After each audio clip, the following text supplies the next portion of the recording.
Jay here with Wally Life, and we're heading out to the Two Rivers Marathon. Woo, time to get my stretch on.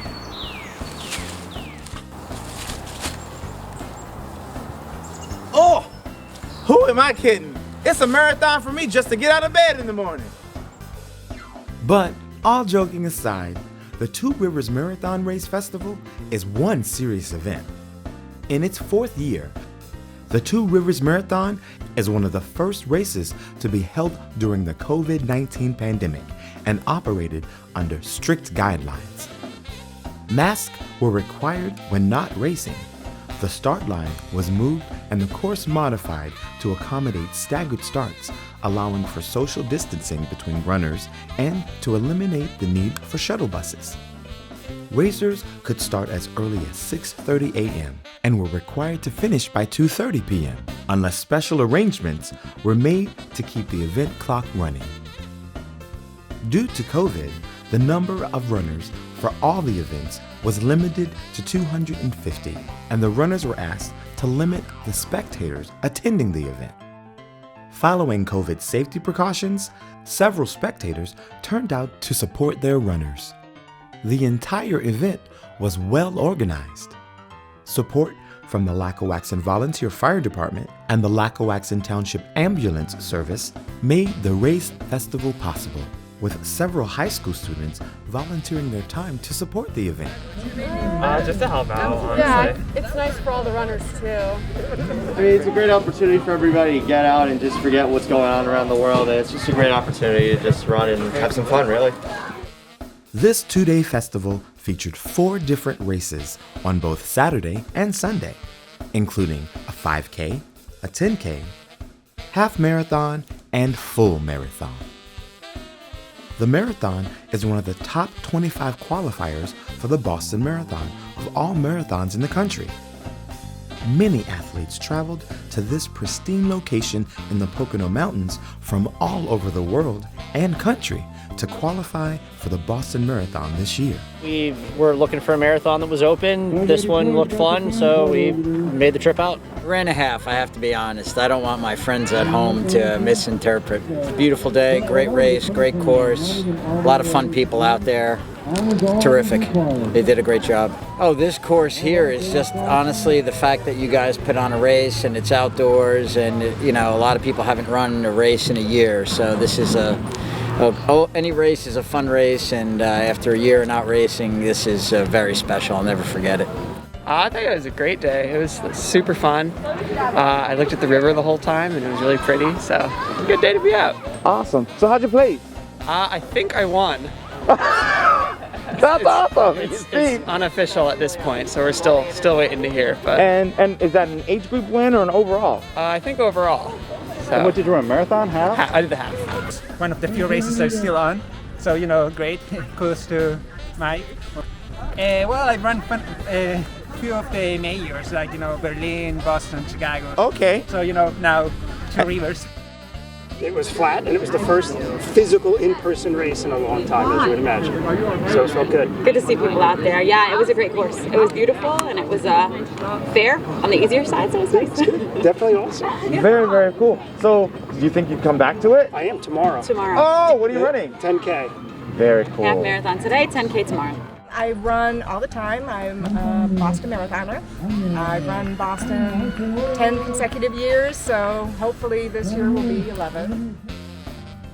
Many of the runners shared stories of marathons past and the effect that COVID has had on their lives. I had COVID, she had COVID, and our baby had COVID about 3 weeks old. Luckily she was asymptomatic. We all got through it. I ran a half marathon last October, my first one. I ran a 2:08. After COVID, I had really bad lung issues. I was really nervous. Saw this half marathon 4 days ago, signed up, ran 3 days, and I ran a 2:08 again. Same exact time as last time. Cool, gotta play those numbers. 2:08. So, and I feel great. My lungs feel great. I feel healthy. So I'm very blessed. Runners who finished the event received large medals that were 5.5 inches in diameter, one of the largest medals awarded at an event of this type. They also received t-shirts, jackets, plaques, Hawaiian leis, and Zulu Alpha Series wearable speakers for the marathon runners. A hot lunch was also provided as a part of the event. So what brings these athletes to this remote part of the Pocono Mountains to run a marathon, other than qualifying for the Boston Marathon? In addition to running along rivers and forests, runners had high marks for the course itself. The inclines through the mountains were gentle, at an average of 1%, and the last 16 miles of the marathon are generally flat, making the course fast, fun, and friendly. The Two Rivers Marathon gets its name from the two scenic and historic rivers, the Lackawaxen River and the Upper Delaware River, that much of the course follows. Runners are attracted to the beautiful settings of the northern Poconos. In the past years, this event has attracted over 700 participants and hundreds of spectators, and although the event was limited to 250 this year to keep the people safe during the pandemic, next year's Two Rivers Marathon's Race Festival promises to return to its pre-pandemic glory. For more information on next year's event or the Endless Mountains Race Festival, visit tworiversmarathon.com.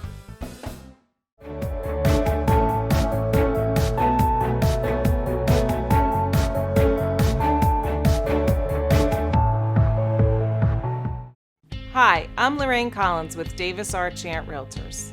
With over 50 years of serving the Lake Wallenpaupack region, Chant Realtors sells more homes by volume than any other realtor in the area. The Lake Wallenpaupack area is an attractive place to live because of its low taxes, great school districts, and beautiful scenery. Agents at Davis R. Chant Realtors have an extensive knowledge of the local market and experience with everyone from first-time home buyers to experienced investors. Chant uses a variety of print media, billboards, open houses, and national websites to promote properties and reach buyers. We work with sellers to put together a thoughtful but aggressive market plan tailored to each home individually. Here at Chant, we know that working together and providing channels of communication and feedback is important for the best outcome when selling your home. We provide a unique feature called Seller's Dashboard to our sellers, which allow you to view up-to-the-minute online information about your home, including how it is being marketed, how often it is being shown, and notes from agents and buyers. If you are ready to relocate, upgrade, downsize, or know anyone who is considering the Lake region, please stop by or call Davis R. Chant Realtors at 570-226-4518 or visit us online at chantre.com.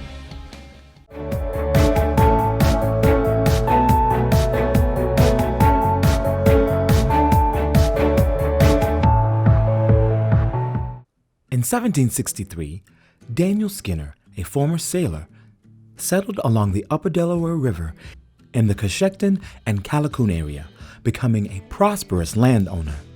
By the time he arrived, most of the easily accessible lumber had been harvested and the local demand for timber had waned. Skinner knew that if he could get trees from remote areas to distant urban markets, there was money to be made.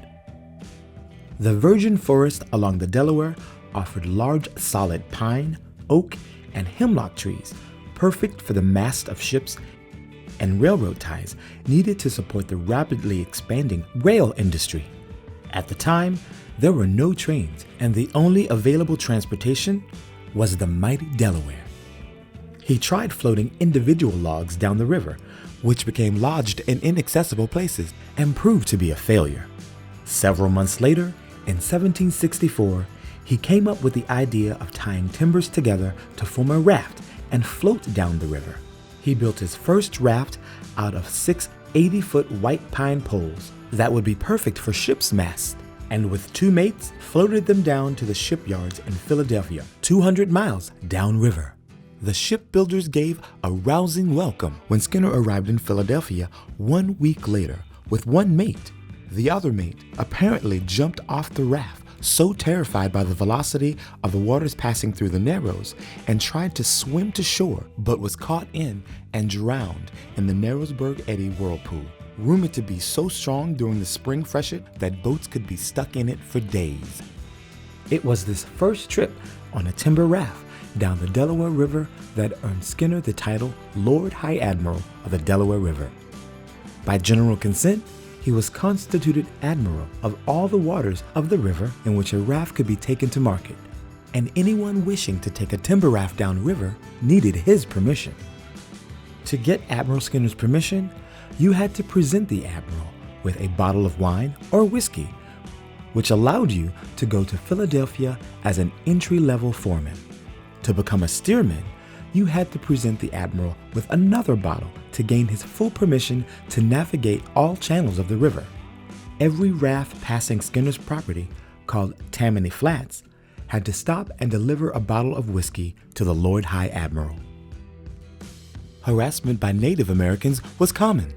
One night, Daniel Skinner's wife had gone to bed after a few drinks. There was an Indian uprising in the area, and she would not wake up, so he had to bring her to Fort Delaware and Narrowsburg, bed and all. During the uprising, they left Coshocton for Shawangunk, New York, returning in 1777. His house had been plundered and burned, so Daniel rebuilt in Coshocton and continued his timber trade. Each timber raft at the time ranged in size from 16 feet to 70 feet wide and were 100 to 200 feet in length, containing 30,000 to 100,000 board feet of logs. Long heavy oars were attached to the front and back to steer the rafts. Some rafts also carried selected oak timber for shipbuilders, stone slabs for Philadelphia sidewalks, and charcoal, as well as whiskey or butter produced by Delaware and Sullivan County farms. It wasn't long before water-driven sawmills were built so the logs could be cut and repackaged in cribs containing about 10,000 board feet of lumber and floated down the river. 10 of these cribs would be coupled together in a colt for the trip downriver to the main branch of the Delaware River.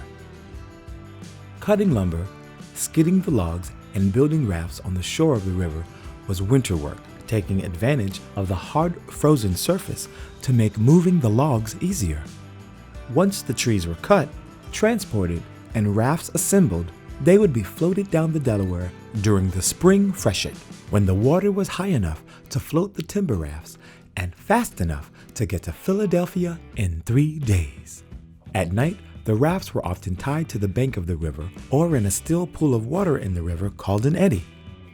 During the height of the industry, inns and bars close to these eddies served thousands of timbermen and reached a peak in 1875 when 3,000 raftsmen floated down the Delaware. During the economic crisis of 1837, lumber prices plummeted precipitously, which was exacerbated by local crop failures. Many in the area became desperate. They were saved by the plentiful beech trees of Wayne County, Pennsylvania, and Sullivan County, New York, which had an abundant crop of beech nuts that year. This attracted flocks of wild pigeons, reportedly millions of birds. The birds were easily shot, netted, or clubbed by local residents who harvested them by the thousands. The birds would then be transported downriver on the timber rafts that stopped by villages to sell pigeons on the way downriver. By winter, more money had been made from selling pigeons than all the lumber transported downriver. Harvesting these pigeons prevented food riots in the area, which occurred throughout other parts of the country. Timber rafting was dangerous work. Men often fell overboard, drowning in the spring floodwaters. Many obstacles were encountered on the river, including hostile Indians, waterfalls, rifts, whirlpools, ice jams, or log jams caused by rafts that had been broken up by the river. Many men were killed, either crushed between logs in a jam or drowned by trying to break up a log jam. Dynamite was also used to break up jams, with many reports of injury or even deaths caused by blasting.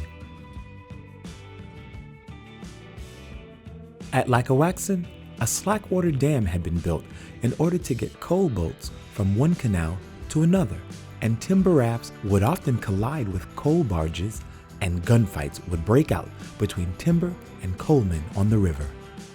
One timber raft even collided with an elephant. The elephant incident happened in 1869 when a circus was headed to Milford, Pennsylvania from Port Jervis, New York.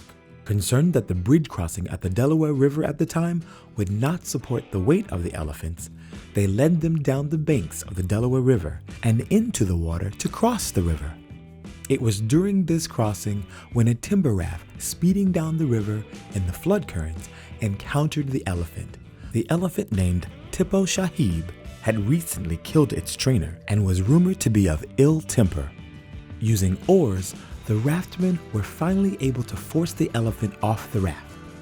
The raft was badly damaged by the animal, but neither man nor beast was injured in the incident, and the menagerie continued on to Milford and later to Honesdale. Many of the rafts never went as far as Philadelphia. Many were sold in Easton, which quickly became the largest log market on the river. Raftsmen would sell their rafts, and it was cheaper to walk back to the upper Delaware along well-marked trails instead of taking stagecoach or canal boat. The Delaware River was often called Timber River, and many of the logs sent downriver to Philadelphia shipyards were used to build ships like the USS Constitution for the fledgling U.S. Navy. The era of timber rafting lasted 150 years, until every tree within the reach of the Delaware had been cut down and the land left bare. The last raft to travel down the Delaware River was in 1924, leaving Hancock and only traveling as far as Callicoon. Admiral Skinner died in 1813, followed by the deaths of his two sons within the next 2 years. He was buried on his farm in Tammany Flats. Legend has it that if you sit quietly on the banks of the Delaware River on a cool spring weekend at dusk, you can hear the shouts of raftsmen as they call out navigation commands. Jersey for left and Pennsylvania for right as they float downriver, often accompanied by cries for help and man overboard. And if you're in the Coshocton or Callicoon areas along the river and happen to stumble across a bottle of whiskey, you'd best leave it be, because the ghost of Lord High Admiral Daniel Skinner will soon be by to collect it.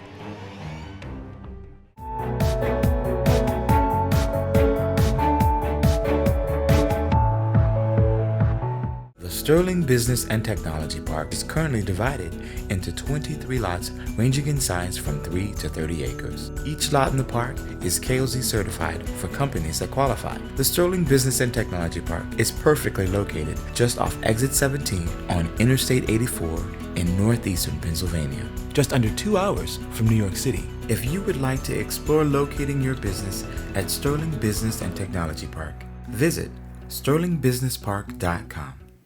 So, you want to know what this whole Freedom Boat Club thing is all about? Simply put, we're a club that makes boating, well, simple. Here's how it works. You join the club, you pay a one-time membership fee, and then monthly dues from there on out. And instantly, you get access to a fleet of boats. As a member, their entire fleet is at your disposal. All those things you imagine boating to be suddenly become reality. When you're done, you simply head back to the dock where the boat club staff will be waiting. Leave the boat with them, and that's it.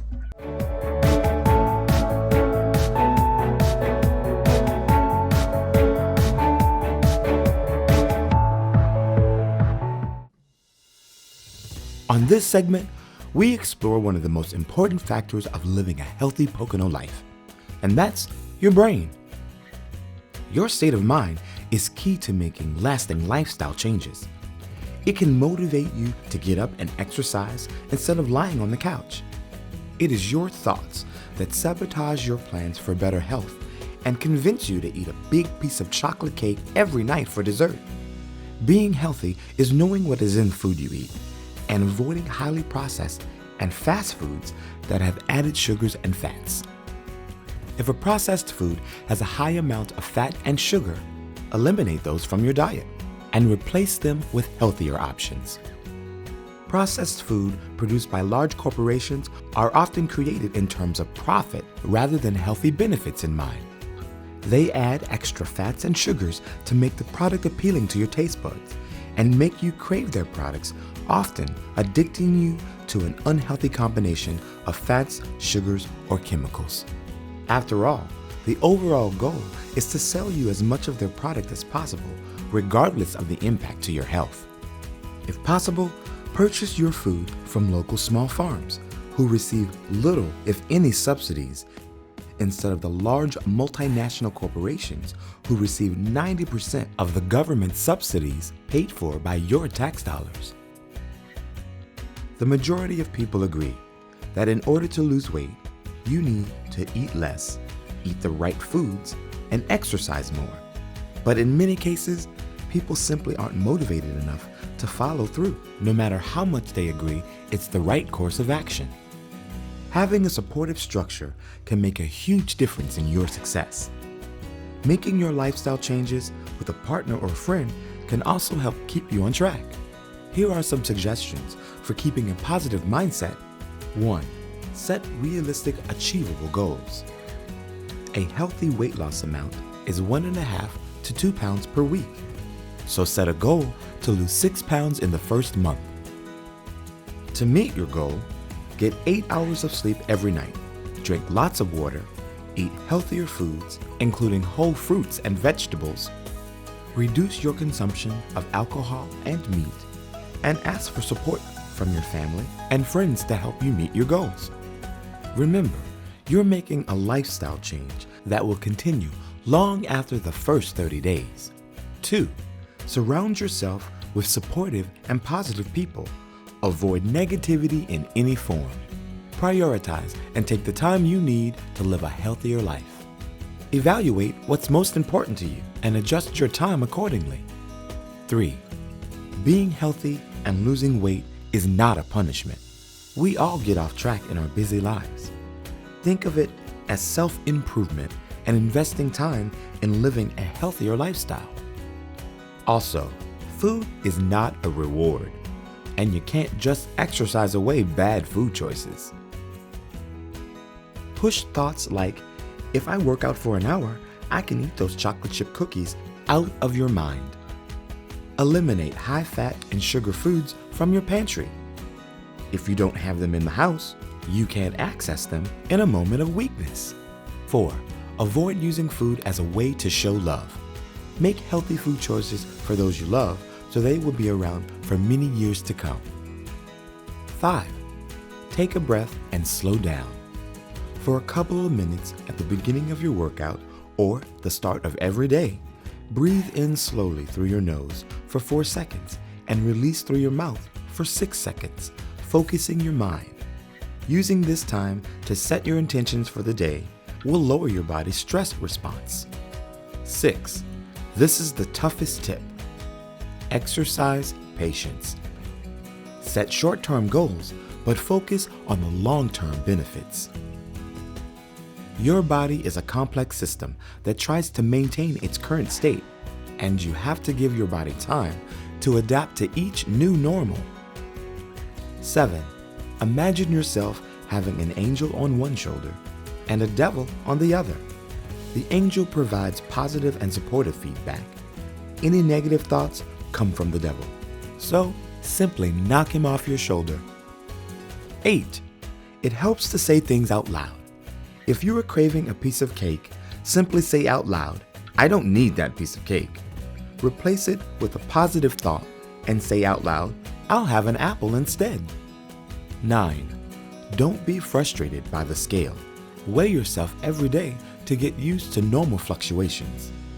Weight can vary on a variety of factors: water retention, meals, time of day, exercise, and other factors. Your body weight can easily vary by 1 to 2 pounds from day to day.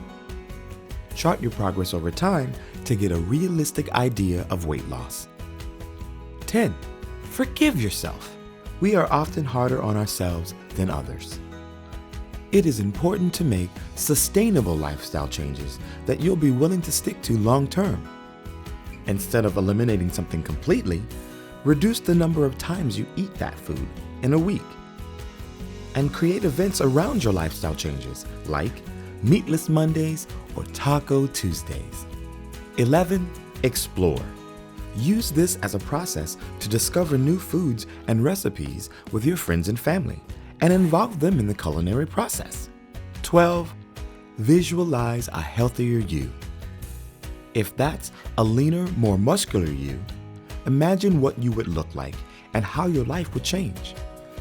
Seeing the results in your mind is a powerful tool in making your goals a reality. The last 12 weeks has been challenging, and maintaining a positive and supportive attitude is the key to our success. In the last 12 weeks, the total weight loss on average has been 18 pounds, a body fat reduction of 3%, muscle gain of 1.5%, a reduction in metabolic age by 4 years, and increased energy and strength. An unexpected side effect for one of our producers was related to blood pressure. At the beginning of the 12 weeks, his average blood pressure was 137/88. At the end of the 12-week period, it was 125/73. But the journey's not over, and we have another 6 weeks left to meet our overall goals. The changes we are making now will be a permanent part of our lifestyle to live a healthier Pocono life. Spring is here, and that means golf season is in full swing. And whether you've never been on the course before or you're a seasoned pro, well, golf, it's a game for everyone. And here in the Pocono Mountains, you'll experience championship courses surrounded by one-of-a-kind views. So let's go see how the 2021 season is shaping up. Birds and birdies, all in a day on a Pocono golf course. You're going to get some amazing views everywhere at every course. Streams, ponds, mountains among the scenic sights. It's perfect. Perfect. Perfect course features, too. You know, you have water, elevation change. I think we all love the elevation change. It's great exercise, and I enjoy the game. Nice. And the game is affordable, thanks to the Pocono Mountains Visitors Bureau. Purchase a 2021 Golf Around card for just $45 per person. Play twice at each of the participating courses for only $30 per round, cart included.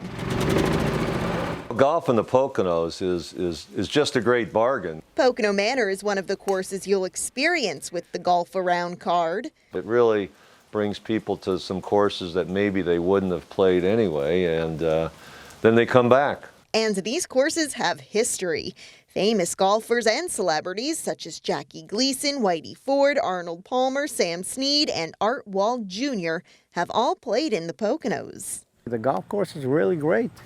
You can find more information about the Golf Around card and even book a customized golf package all on PoconoMountains.com.